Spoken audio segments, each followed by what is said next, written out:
Okay, let's solve this question. So it came in 2023 in mechanical engineering paper. A certain country has a certain number of universities and colleges that are categorized into grade 1, 2 and 3 as shown in the given pie chart. So what is the percentage of correct to one decimal place that we need to remember of higher education institutions that fall into grade 3? Okay, let's solve this.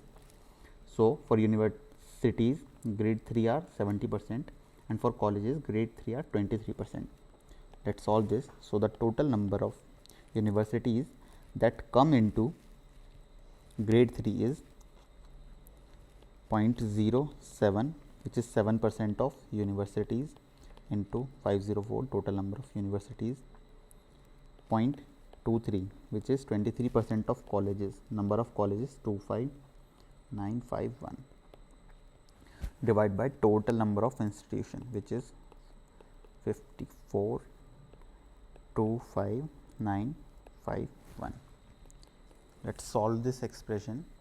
We will get this is 35.28 plus 5968.73 divided by 26455 into 100.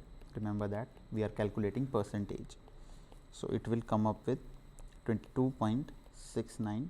I have calculated in calculator and it is required to one decimal place, so that will be rounded off to 22.7. So this is our final answer. Let's see if this is one of the options. Yes, this is the option A. So option A is correct answer. Please subscribe.